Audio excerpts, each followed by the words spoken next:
Hello, and welcome to Step Up Nigeria's podcast. Our podcast is an initiative built to create awareness of governance issues that highlight the cost of corruption and its impact on service delivery. Our podcast is also aimed at promoting values that would help to build a society with people of integrity and to provide solutions to service delivery challenges faced by everyday Nigerians. My name is Femi Adeola, and I am the host of this podcast. And on today's episode, we bring you a sort of deviation from what we usually discuss on our podcast, but it's a very special episode, and it's a two-part episode, the Journey 1 and the Journey 2. And what am I talking about? Step Up Nigeria is launching Emeka's Money film. Emeka's Money is the first in a children's anti-corruption storybook series by Onyi Ough, Step Up Nigeria's executive director.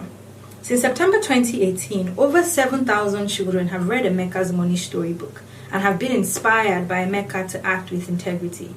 Now, with funding support from the MacArthur Foundation and creative direction from Basement Studios, Emeka's Money now has an animated film. On this special episode, which is the part 2 of Emeka's Money film, The Journey, you can watch episode 1 here. In today's episode, I had a chat with the cast of Emeka's Money film. Now, this podcast is episode 2 in a podcast series called Emeka's Money film, The Journey. The first one was with our executive director as well as the producer of the film. In this episode, we sit down with the cast members who play Governor Teso, Emeka, Femi, and Uche. We asked them to discuss the themes behind the characters that they played and how these characters have influenced them personally. We also asked about their journey to creating the film and any interesting stories and what they hope viewers will enjoy from watching it. So we hope that you enjoy this episode. Thank you so much for watching. Enjoy the show. So please, my special guests, let's introduce ourselves. We'll go with Emeka, the person who played Emeka's part first, the person who played Femi next, and the person who played Uche next. All right. Thank you so much, Femi. It's a pleasure to be here. I'm Ovie Paul-Ejukorlem. I'm a designer, a strategist, an animator enthusiast, an advocate for the industry, and an all-round lover of anything anime. So yeah, I get into a lot of creative things, and generally, to just cap me, I'm a creative, like to get my hand into a lot of things. Pleasure. Thank you, Ovie. Hello, I'm Raymond Abia. I'm a voice actor, business developer, project manager. I play the character of Femi in Emeka's Money. Thank you. So I'm Rodney Abia. I am a sound designer, which means I do all things sound. Sound music producer, which means I do music, all kind of composing music and all of that. And I recently started to dabble into film, as in shooting film. And I play the voice of Uche. Hello, good afternoon. My name is Greg Teddy Bear Ojefua. I play the governor in the Emeka series. Thank you. Thank you, Rodney, Ovie, and Raymond. Really glad to have you on our podcast today. So I'll start with Ovie, who played Emeka in the film. So tell us a bit about yourself. Have you ever been in an animated film or a film? Have you ever had a position in an acting career or a movie before? Have you played anything before this particular film? Okay, so prior to this, my only experiences would have to be in voiceover for animated ads. Not really a full-length film because we have very few of those. I did audition for a couple of full-length feature movies that are in the industry, in works right now. But prior to this, the only work out would be animated ads. Work relating to this would just be voiceover for like poetries and video compositions, but nothing on the scale of an animated short movie. This will be the first of its kind. Great. Raymond? Okay, I've been in downtown Lagos by Basement Animation also. I've also downtown Lagos, the pilot episode of I Dey Fellas. Downtown Lagos is also a short film about corruption. Also a short film about two friends who are dealing with issues in Lagos, and one of them focused on corruption. One of the episodes focused on corruption. Then I've done a number of commercials also. I've done voice acting for a number of commercials. Stock Exchange, Blue Gates, Inverters, Philips Back to School promo. Those are the ones up the top of my head. So you have that golden voice people are looking for. Clearly, you've done it. Sorry. Yeah. Okay, Rodney. Okay, so being a sound person, obviously, I've done a number of them. Yeah, I think the first job was Neopark that I ever actually went into, and that one was kind of like a nursery rhyme type thing, but it was a lot of songs, over 100 and something songs, So there were like 6 characters, and I played 2 of them. So that's when it started. Now I'm the number 2 person in the downtown Lagos. Yeah, so it was I and Raymond that did it together, and a number of acting career. Well, it's been good. Started up about a decade ago. What am I saying? Over a decade ago, and I paused for a while. Came back after some more studies. Wasn't easy getting into the industry because I didn't have any godfather. Neither did I come in with a New York Film Academy certificate, if you know what I mean. So we had to put in the work. I auditioned and auditioned and auditioned till things started happening. Got a break to play a role on Teso as Ibuzo. Then my movie break came with a part in Lucky Wives series. And after that, they kept coming. I got to play Brume in Solere, the wicked boss. And I think the highlight so far, the most challenging role for me would be playing the late General Dumegu Ojukwu in The Encounter, a short film that starred me as the general. Wonderful experience and most challenging so far. So I'd say it's been good. I've had my ups and my downs, but that's life. And so far, so good, I would say. I've actually voiced several South African soaps, shot in Swahili and the rest, and we sort of like do the English voiceover on it, radio jingles and the rest. So this for me was quite similar, just having to forget about facing the camera, but putting all that emotion and all that life into the voice so that people can feel the character from the tone and the cadence and the voice. It was fun. It was lovely because I enjoyed the character. I tend to like to play the bad guy. You know what I'm saying? Yeah. Yeah. So when you first got the script, what stood out to you first? How did you feel about being a part of this animated film since you've been a part of other ones? I like the realistic nature of the story. That's what hit me, the fact that this is what is happening in the country today. The country is where it is because of people like the character I played, the governor, and Emeka, Emeka before he got born again, so to say. How did I feel being? I felt really excited to be part of it. I feel that these are issues that need to be addressed because not a lot of attention is paid to this type of issues. And when you look at the numbers involving corruption, you know that corruption is a serious issue in Nigeria. And to think that we paid in 2019 alone, we paid about 675 billion naira in bribes. And when you look at the value of Nollywood as at 2016 was 240 billion naira. You find out that corruption is a more lucrative industry than Nollywood. So it makes sense that we start addressing issues like this and start feeding people with the right type of information. And hopefully when they get this information, they begin to know better. And when they know better, they can begin to act better. So it was a good feeling being part of something real positive. Yeah, thank you. And at the same time, adding value. Yeah, thank you. So, Mr. Emeka.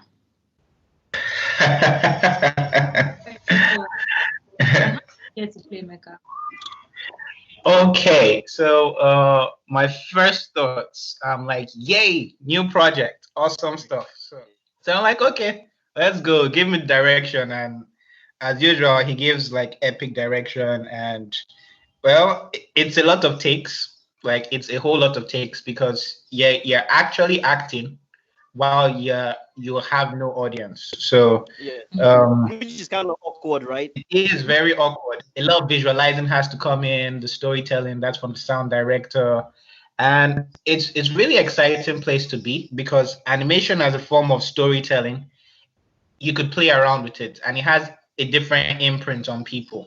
So to add life to that is just really exciting. And for the project, I was liking the direction. And from reading the script, you think you have a sense of it all until you finally see it all building together. So even from the initial phase of what I thought, oh, it looks like an interesting concept, trying to take the angle of I could step out from corruption and make the actual change.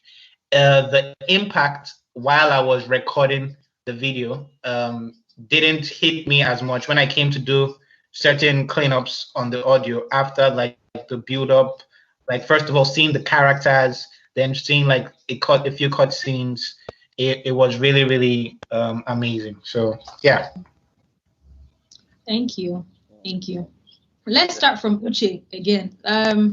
So, Rodney, you played Emeka's cousin. I think every Nigerian politician has an Uche and a Femi in their life because, I mean, you're a politician. Your job is to help your friends and family. I have had a little experience of that type of thing, yeah. And it kind of gave me a callback, like, yo, this thing is touching sensitive places, or which kind of thing, you know? So it was a good one, I think so. It kind of helped me to portray the character right, yeah, because you know exactly how to beg, because I feel like Uche had a sense of entitlement to it, so he came there with strong head, like, it's my right now, why are you not giving me this thing, what's wrong with you now, so he came with a whole lot of, so that's the kind of thing I'm talking about. So that's exactly what we needed for the character, because we needed him to bring that extra pride on top of something that is not his own. This thing is for the public, but you feel like it's yours, so you act accordingly. Yeah. Thank you. So Raymond, Femi. I think corruption is an issue that everybody can relate to. And what this film did is that it brought it closer to home, as in to show that corruption is not that far away from us as we think. So this film actually brought it closer to us and actually showed us the impact of corruption in our everyday lives. And that corruption can be as simple as doing your friend a favor that he doesn't deserve, trying to get him a job he doesn't deserve. I'm more able to fill that role and to fulfill the obligations of that role. So it kind of brought it closer to home like that. I didn't have to do much deep thinking of getting into character and all that, because it's something that I can relate with. While we were shooting, I was speaking about the influence of this show. While we were recording for this, right? While we were recording, I had to go and get the NIN number at the Alausa office. So first of all, you have to get there by 4 a.m. 4 a.m. So that you can queue up. In fact, when I got there at 4 a.m., there were only two people on the queue. I said, "What is the next number?" They said, "I'm number 35." Because the numbers in between, they're going to sell it to other people who will come later. And you cannot argue, you cannot report to anybody. So from 4, you won't enter the premises till 7 a.m. to write your name. So this particular day, I went there like 3 or 4 times. I didn't get to the end of the day. So this particular day, I got in by 7. I wrote down my name so that they will start calling us inside by around 9, 10, 11. So after writing down my name, I had to get to the office quickly, then come back. Before I got back, they had called my name, so I couldn't get inside. So I went to meet the official, tell him that when you called my name, I was not around, though. That can I go inside?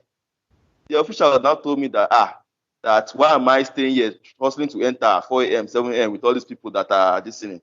That I should just give him, that me and my friends just give him 5K. That will allow us to enter straight.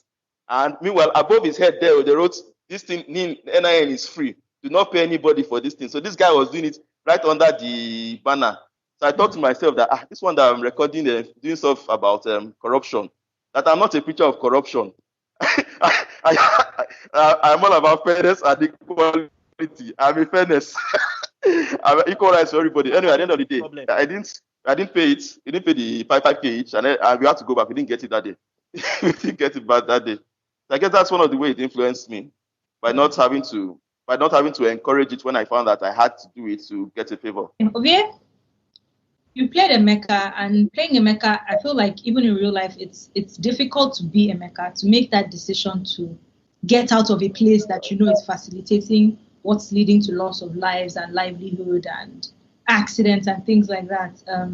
So how did you get the character to play Emeka, and how has Emeka, the theme behind the character Emeka, how has that influenced you personally? The message was from Emeka's point of view was, I'm living life like I'm just doing the regular things. I could call my friends, get them a job actually, and that wouldn't be such a big deal. Like, hey, Kulanoto, you can give the guy, half of the money. That's the way the system works. But in his mind, it's like, as long as things are done well, we're all good. But when he saw the negative effects of that, he chose to take action and then resigning his job and moving on to like doing things better. So I guess like that was instrumental for me. And funny enough, now that I'm thinking about it, my job at the time, it wasn't directly corruption, but we weren't doing things optimally. And I'd been saying I was going to resign for a while and move on to something that was a lot more fulfilling. And funny enough, between the time I did the voiceover and now, I actually had resigned. And it's until you asked the question that I just saw the the correlation. I think somewhere in there, unconsciously, there was that influence that I didn't even pattern out up until now. I think another thing that resonated with me was when that line where Emeka goes like, I didn't know I was doing the wrong thing. I thought I was doing the right thing. Yeah. Where he said, I thought I was doing the right thing. A lot of people think it's the right because of how it has always been. And the worst part is that we are now taking it and we are giving it to our children. So it's going to be worse if we don't do something about it right now. And I think that's where this thing comes into play. It's a daunting task. And I guess you're aware that that's what Step Up Nigeria is doing. We work with primary schools and junior secondary schools in 3 states for now. Just trying to get these lessons be taught in school. So even the film, we hope to share it with schools so they can play it for their students and all of that. Just try and change the way you think so at least the next generation has a chance. So this brings me to the soundtrack. Was any of you a part of making that? I know you're a sound person, so yeah, I did. I did produce it. I composed the thing, and then I had fantastic work. Yeah, when I because when MB, I had a conversation with MB. We sat down, we had a conversation, and he told me, this is what they are gunning for. This is what they want. Incidentally, it's something that I've been toying with because I wanted it to sound Disney, right? But Disney African, So I needed some, So it has been something I've been toying with. Like I told you earlier, I also had, I worked with Angelo. So we both did, Angelo did most of the writing, and then we came together, put it together, rearranged it. Yes. Definitely. I think the song is fantastic. So what did you enjoy most in doing this film? Like, what part of the film? Was it the making? Was it the voiceovers? Was it the song? Was it the acting? What part of the film did you enjoy most? And, do you think the creative industry should have more content like this out? Let me go first, because I think Rodney will have more to say on that. So let me just get what I like the most. So what I would say was actually seeing it all come together. Initially, I thought from doing my part and recording my voice was like, oh, cool, it's a really nice concept. But what really blew my mind was when I went for take-backs after the scenes were developed and everything. And when I saw the characters, when I saw the composition of the scenes, I hadn't even seen the full clip, but I was already like, oh, no, it was too much. Like, So seeing it all come together, I'm actually really anticipating the premiere on YouTube. It's a step in a new direction. I think this is the first time there will be an infusion of this type of African content and this type of production quality. So it's really, really exciting to see it all come together. So for me, that's like the most exciting thing.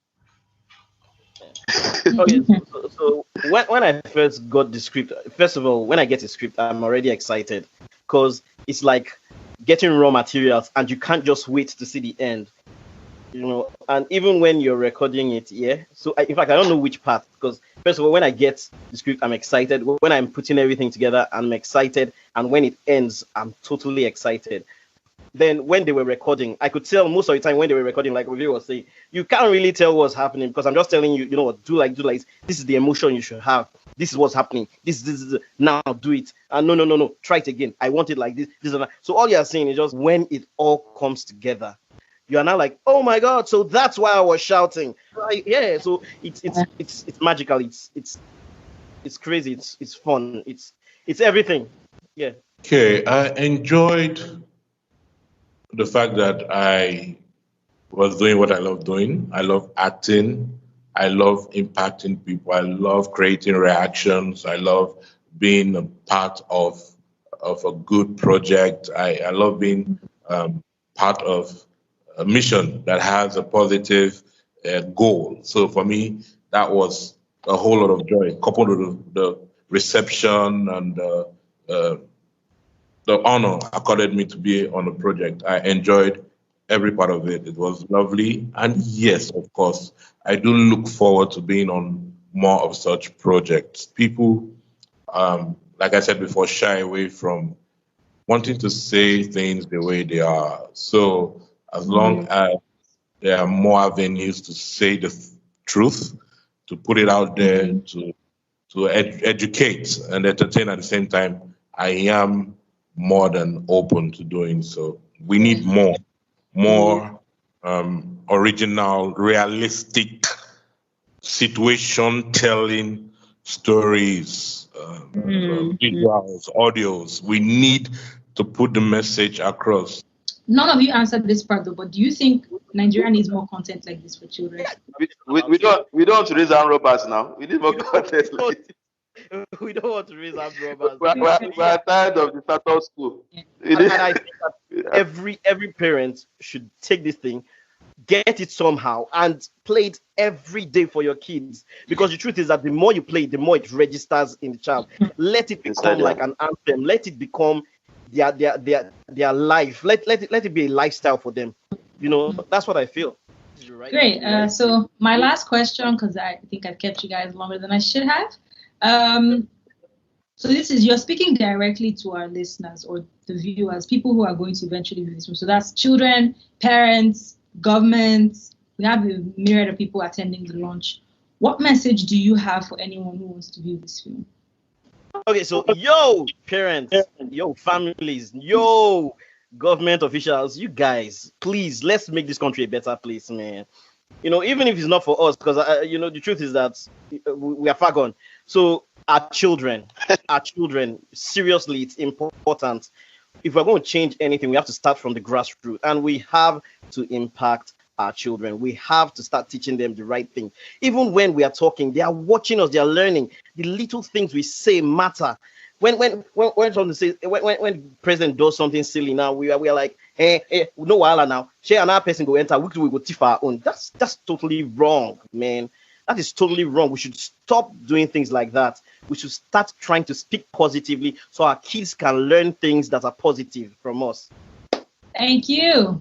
I would say that we should begin to, like I said earlier, it's about being able to get good information, because when you know better, you act better. So come 29th of May, prepare to have your minds blown. This is great quality work here. The first of its kind in Africa. I would love to tell you, to look forward to entertainment, what I like to call edutainment. You get educated and entertained at the same time. I'd love to tell you that you are going to be treated to what I'll call a optic culinary fest. Your eyes are going to enjoy the meal prepared for it, because the animation is fantastic. Please, thumbs up to you guys, the animators, everyone on this project. Thumbs up to you guys. Great job. So be prepared to feast your eyes to great graphics, and be prepared to listen to great voices. Be prepared to watch something that speaks the truth that speaks originality, and also be prepared to be part of this project to spread out the message which the story tells.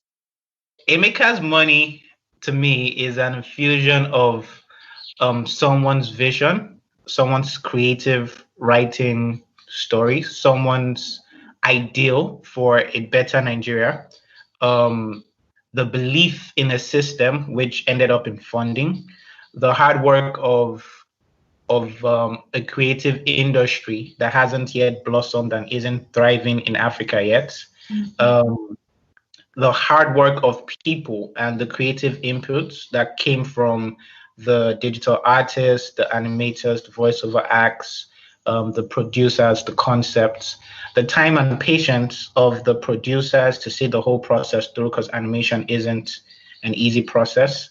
And then what we're going to see as the next phase, which would be the launch and the adoption. I would like to see a lot more people engaging with it. For the children who enjoyed, to expect more content and not just have this as a one-off and not see something else until the next 10 years. So I would like to see a lot more people investing in this, seeing that it's possible to be done. With a lot more funding, we could have a lot more people with these ideas, take them, give them the studios. The studios could expand production, which would lead to quicker times. And then when this happens, we have all this. And once you have so much positive content, you have the ripple effect where people could stay and imprint, and our whole morality is rewired based on just what we watch. Because I personally was really influenced by the cartoons I watched growing up. So I would like to see this medium of storytelling for positive advocacy really scale up, and anyone who is watching this and feels like it's a good product should look for a way where they could plug into any parts, reach out to either Step Up Nigeria, the studios, the creatives, and just try to accelerate the whole movement. So thank you so much for being a part of this. It's an awesome pleasure, privilege to be a part of this. Thank you. Thank you. Thank you so much. Thank you, Ovie. Thank you, Raymond. Thank you, Rodney. All right. Thank you so much for having me. It's been a pleasure. We hope you have enjoyed listening to Emeka's Money, The Journey, Episode 1 and Episode 2. Please remember that Emeka's Money launches this week on May 29th, right here on Step Up TV. So please subscribe to our channel and turn on those post notifications so you know once the film premieres. And we hope that some insights from the book author, the film producer, and the cast members have made you excited about watching the film. So please go to our channel and subscribe and follow us on all our social media handles. Thank you so much for listening. I remain your host, Femi Adeola. Thank you.